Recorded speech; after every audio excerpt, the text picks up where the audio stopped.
At the annual Tech Summit, my CEO stood on stage presenting his groundbreaking innovation to 2,000 investors and industry leaders. As he clicked to the live demonstration slide, I watched from the front row, my finger hovering over my phone. The AI algorithm loaded on the massive screen behind him. 3, 2, 1. I pressed send. The algorithm crashed spectacularly, displaying error messages across every screen in the auditorium. As confused murmurs rippled through the crowd, I stood up, walked onto that stage, and said loud enough for everyone to hear, "That's what happens when you steal incomplete code, David. Would you like to see what the real innovation looks like?" The color drained from his face as I pulled out my laptop. He knew in that moment I had destroyed him. But let me tell you how we got here. 6 months earlier, I was just Victoria Chen, a 38-year-old senior vice president at TechVance Solutions, a mid-sized software company in San Francisco. I had spent 12 years climbing the corporate ladder, sacrificing relationships, sleep, and sanity to build something meaningful. My specialty was artificial intelligence, specifically machine learning algorithms that could predict market trends with unprecedented accuracy. It was my baby, my obsession, my life's work. I remember the day everything changed. It was a Tuesday morning in March, unremarkable in every way. I arrived at the office at 6:30, like always, clutching my third coffee of the day. The sun was just starting to break through the fog over the Bay Bridge, painting the office towers in soft orange light. I loved these quiet hours before everyone else arrived. When I could think without interruption, I settled into my ergonomic chair, the one I had bought myself because the company certainly wasn't going to, and opened my laptop. I had been working on the final version of what I called Project Oracle, an AI system that could analyze millions of data points across social media, news feeds, stock markets, and consumer behavior to predict market shifts up to 6 months in advance. If it worked the way I believed it would revolutionize everything from investment banking to retail strategy. Companies would pay millions for this technology. The algorithm was almost complete, just a few more weeks of testing and refinement. I had presented my preliminary findings to the executive board 3 months ago, and they had been cautiously optimistic. Our CEO, David Pearson, had been particularly enthusiastic, which surprised me. David was a finance guy, all spreadsheets and quarterly earnings, not someone who typically got excited about innovation. He had built TechVance through acquisitions, not original development, but he seemed genuinely impressed by Project Oracle.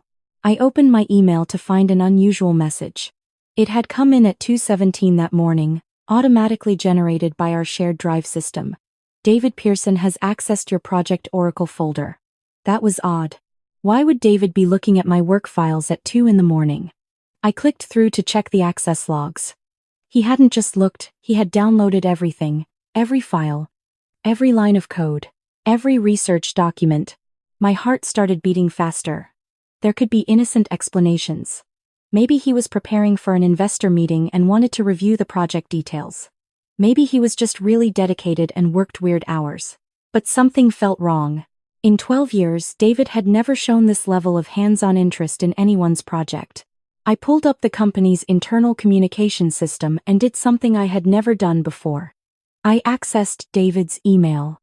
Technically, as senior VP, I had the administrative credentials to do this, though it was absolutely against company policy to read another executive's correspondence without cause.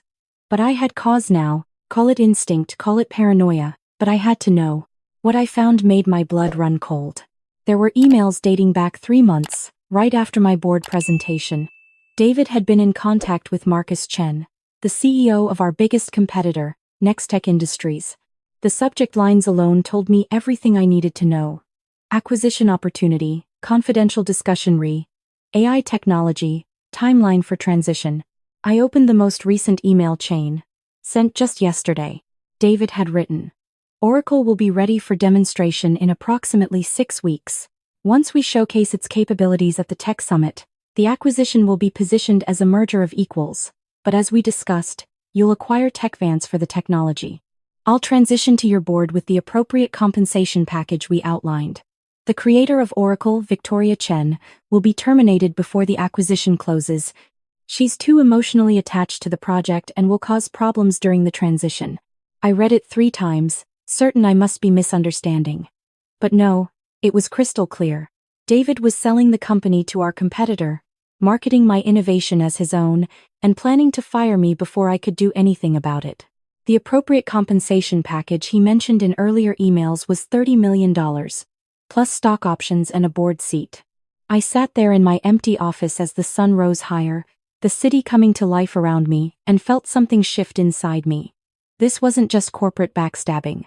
This was theft. This was my 12 years of work, my late nights, my sacrificed relationships, my entire professional identity being sold off like a used car while I was escorted out the door with a severance package. The old Victoria would have gone to HR. Would have hired a lawyer. Would have played by the rules and trusted the system to deliver justice, but I had seen too many talented women get crushed by that system. I had watched innovation get stolen, credit get reassigned, careers get destroyed, all through perfectly legal corporate maneuvering. No, the system wasn't going to save me here. I would have to save myself. I closed David's email and sat very still, thinking. The tech summit was in 6 weeks. That was where David planned to unveil his innovation to potential buyers, investors, and the entire industry. It would be the perfect stage for his grand betrayal, but it could also be the perfect stage for something else entirely. An idea began forming in my mind. It was risky. It was possibly illegal. It would require me to become someone I had never been before, calculating, manipulative, willing to watch someone destroy themselves and do nothing to stop it. Could I do that? Could I become that person? I looked around my office at the certificates on the wall, the awards for innovation and leadership, the framed photo from when I first joined TechVance as a junior developer with stars in my eyes and dreams of changing the world. That version of me was gone anyway. David had killed her when he decided I was disposable. I would let him think he had won. I would let him think I had no idea what was coming. And then, at that tech summit, in front of everyone who mattered, I would show him what it cost to underestimate me. The next 6 weeks were the most challenging acting job of my life. I had to pretend everything was normal while secretly preparing for war. Every morning, I came into the office with a smile. I attended meetings, presented updates, collaborated with colleagues. I even had 2 one-on-one sessions with David, where he asked about Oracle's progress with such fake concern that I wanted to throw my coffee in his face. Instead, I smiled and told him everything was on track. But in private, I was methodical. First, I created a complete backup of the real project Oracle, encrypted and stored on 3 separate secure servers that only I could access. Then, I created a second version. A beautiful, impressive, almost working version that would pass any casual inspection. This version had 95% of the real algorithm. The missing 5% was crucial. It was the core predictive modeling that made Oracle actually work. Without it, the algorithm would appear to function in testing but would catastrophically fail with real-world data under any kind of pressure or public demonstration. I made this fake version look absolutely perfect. I even included documentation that seemed complete and professional. If anyone reviewed the code, they would think they were looking at the finished product. It was the corporate equivalent of a Trojan horse. Then I did something even more devious. I started leaving the fake version accessible in my shared folders. I made it just difficult enough to find that David would think he had discovered something I was trying to hide, but easy enough that he could actually access it. I watched the access logs like a hawk. It took 4 days. On a Thursday night at 11:42 p.m., David accessed my project folder again. He downloaded the fake version of Oracle. I got the notification on my phone while I was at home, and I actually smiled for the first time in weeks. He had taken the bait. Over the next few weeks, I watched through access logs and carefully accidental glimpses of his screen during meetings as David integrated the fake Oracle into his presentation materials. He was preparing for the tech summit, building his entire pitch around my stolen innovation. He had no idea he was building a house of cards. Meanwhile, I prepared my own presentation. The real Oracle. The version that actually worked. I tested it obsessively, running scenarios, checking and rechecking every line of code. It had to be flawless because I would only get one chance. I also did my homework on David. If I was going to destroy his career, I needed evidence of the theft, not just my word against his. So I became someone I never thought I would be. I spied on my own CEO. I documented every suspicious email, every secret meeting, every phone call with Nextech. I created a digital trail that showed exactly what he had planned and when. The hardest part was the isolation. I couldn't tell anyone what I knew or what I was planning. Not my colleagues, not my friends, not the other executives. I had to carry this alone because one word to the wrong person could ruin everything. There were nights when I lay awake wondering if I was doing the right thing. Wondering if I was becoming just as bad as David, just as manipulative and dishonest. But then I would remember that email. She's too emotionally attached and will cause problems during the transition. Like I was some hysterical woman who needed to be managed. Like my 12 years of innovation and leadership meant nothing. Like I was disposable. No. I wasn't the villain here. I was just refusing to be the victim. The week before the tech summit, I barely slept. I rehearsed my presentation 100 times. I checked the real Oracle algorithm compulsively. I reviewed all my evidence, making sure everything was documented and backed up. I even consulted with a lawyer friend without telling her the full context, just to confirm that what I was planning wouldn't actually land me in jail. Embarrassing your CEO with his own theft wasn't illegal, as long as I wasn't destroying company property or violating any actual laws. The day of the tech summit arrived. It was being held at the Moscone Center, a massive convention space in downtown San Francisco. 2,000 people from across the tech industry would be there. Investors, journalists, competitors, potential partners. David had maneuvered TechVance into a prime speaking slot, right after lunch when everyone was alert and engaged. Perfect timing for a big announcement. I arrived early and found my assigned seat in the front row. David had insisted his executive team sit up front to show unity and support. I'm sure he just wanted us visible for the cameras. I sat there in my navy suit, my laptop bag at my feet, watching the auditorium fill with people. My heart was pounding so hard I thought people around me might hear it. David took the stage at 1:15. He looked confident, polished, every inch the successful CEO in his expensive suit and perfectly styled hair. He began with the usual corporate speak about TechVance's mission and values, about innovation and disruption. The audience was polite but restless. They weren't here for platitudes. They were here for the major announcement that had been teased in the summit program. Then David shifted gears. Today, I'm excited to share something that will change how we think about market intelligence and predictive analytics. For the past year, I've been personally developing an AI system that we call Project Oracle. He clicked his remote, and the massive screens behind him lit up with my interface, my design, my work. Except the credits said developed by David Pearson, CEO. I kept my face neutral, even as rage burned through my chest. He continued talking, explaining the theoretical framework that I had spent months developing, using my exact words from my research papers. The audience was leaning forward now, interested. This was the kind of innovation that got people excited. But of course, David said with a practiced smile, theory is meaningless without demonstration. So I'd like to show you Oracle in action, running a real-time market analysis. This was it. This was the moment. I pulled out my phone and opened the remote access app I had prepared. David clicked to start the demonstration, and the algorithm began loading on the screen behind him. I waited until the progress bar hit 80%. Until the audience was fully engaged, watching the screens. Until David was looking confidently at the crowd, basking in their attention. Then I pressed send. The algorithm didn't just fail, it crashed spectacularly. Error messages cascaded across every screen. Data fields populated with gibberish. The AI started spitting out nonsensical predictions like market will rise by purple and consumer confidence equals Wednesday. The beautiful interface I had designed flickered and distorted like a broken television. The audience gasped. Confused murmurs rippled through the auditorium. David's smile froze on his face. He clicked his remote desperately, trying to restart the demonstration, but the fake Oracle was locked in a catastrophic error loop. On the screens behind him, my code displayed a final message I had embedded. Error. Core predictive engine missing. Incomplete algorithm. I stood up. Every eye in the auditorium turned to me as I walked down the aisle toward the stage.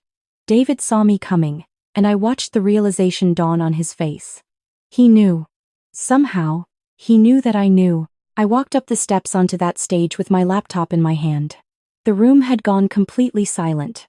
You could have heard a pin drop in that massive space. That's what happens when you steal incomplete code, David, I said, my voice carrying through the microphone system. Would you like to see what the real innovation looks like? David's face had gone pale. Victoria, I don't know what you think. I think you've been planning to sell this company to Nextech Industries, I said calmly.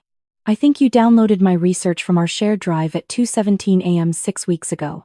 I think you built this entire presentation around stolen work, and I think you plan to fire me before the acquisition closed.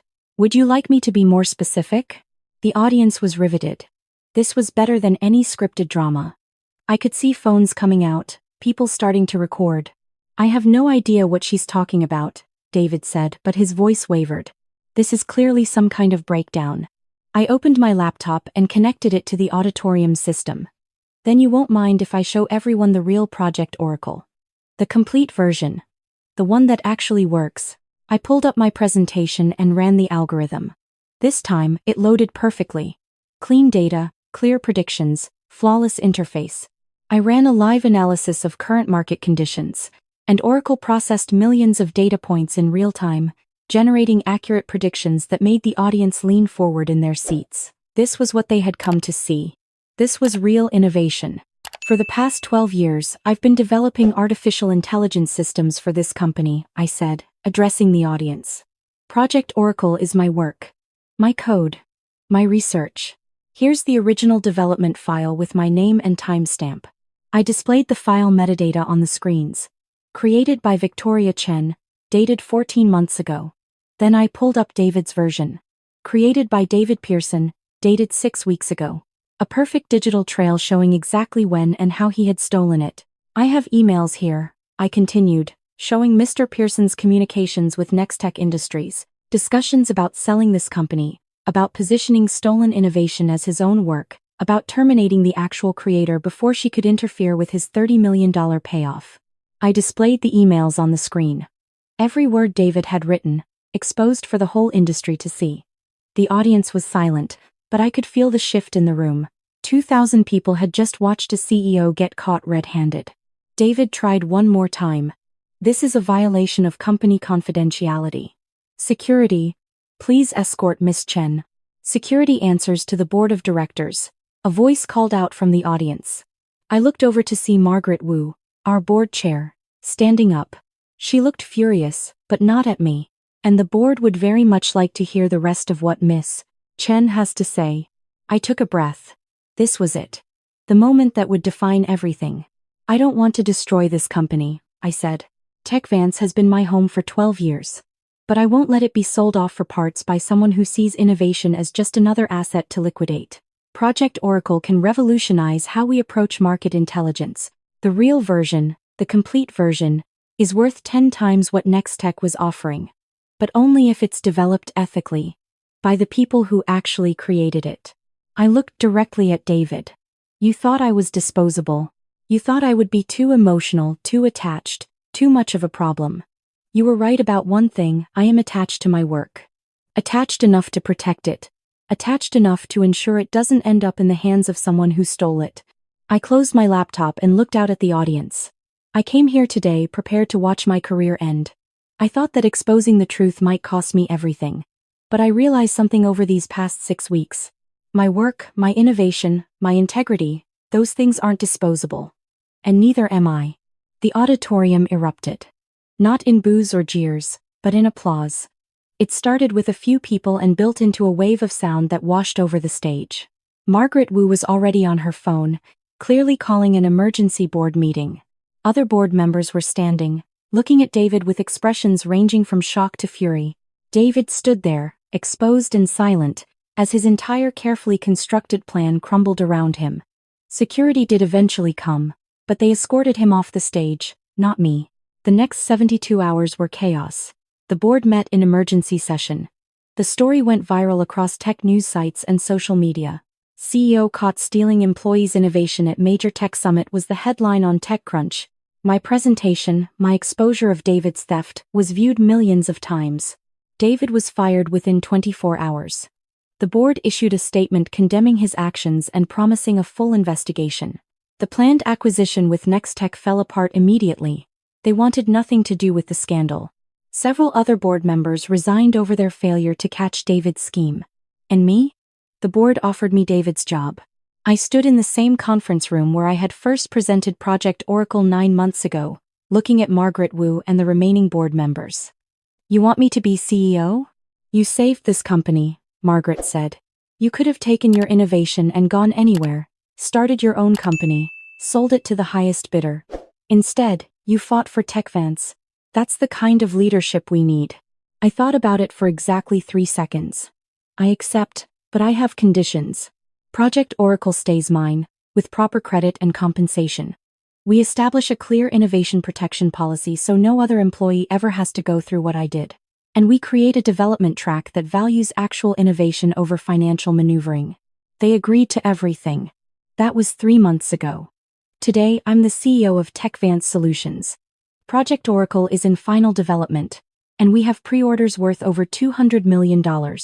We've hired 30 new developers and researchers. I've restructured the entire executive team around innovation and integrity instead of acquisitions and quarterly earnings. I'm not going to pretend it's been easy. There are people in the industry who think I was too aggressive, too harsh, that I should have handled things through proper channels. There are nights when I wonder if I did the right thing, if I became too much like the people I was fighting against. But then I look at the young developers on my team, especially the women, who now work in an environment where their innovations are protected and valued. I think about the message I sent to every ambitious person in tech, that you don't have to accept being disposable, that you can fight back against theft and betrayal, that intelligence and preparation can beat corruption and greed.